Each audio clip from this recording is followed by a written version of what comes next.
Hi everyone, it's Annie Alex. Today we'll be talking about boundaries. What are they? How can you enforce them?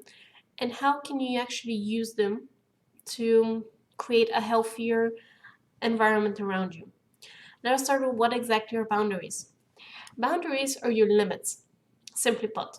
Your limits in everything, your limits in what you're comfortable doing and what you're comfortable around other people doing, your limits in how you feel, how you interact with others and your limits into what you like and are comfortable with in your environment. How are they related with your self esteem? Well, boundaries are related to your self esteem because if you do not have boundaries, you're much more prone to let people walking over you. You're much more prone to feel like you do not have rights because you just have not established where your limits and rights are. You cannot stand up for them if you do not have them.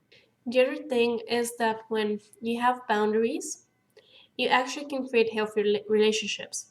Therefore, you will not let people walk over you. You will make the decisions that you want based on where you feel comfortable and based on what you feel is the right choice in this moment. So, how do you use boundary setting to distance yourself from toxic people?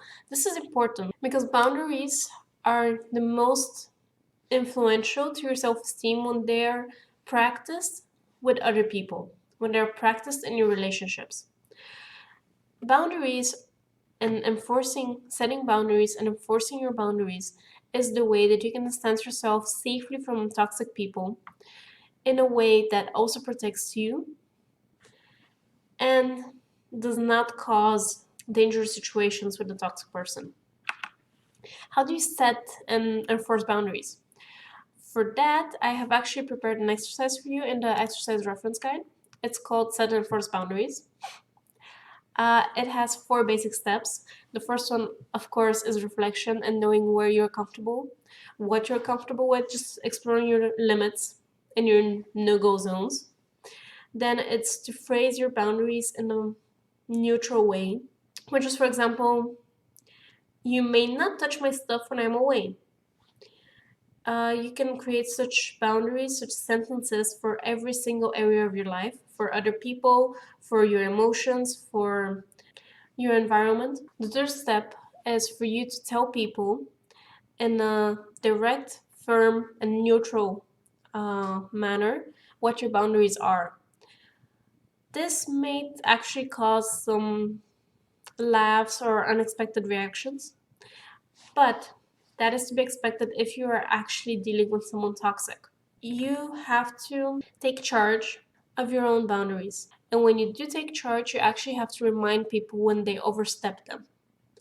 It takes a little bit of time and it takes a little bit of practice, and I get that. However, you have done so much practice so far, and you have become so much braver in the last 7 weeks that I believe that this is going to be relatively easy for you.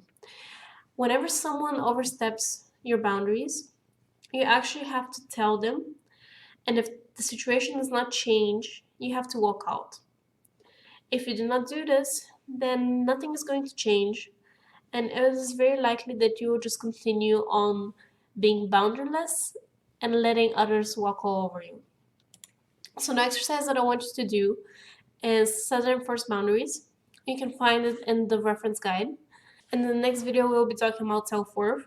What is it? How is it related to confidence exactly? Why so many people have issues with low self-worth? And how does it actually relate with this topic of toxic people? I will see you there.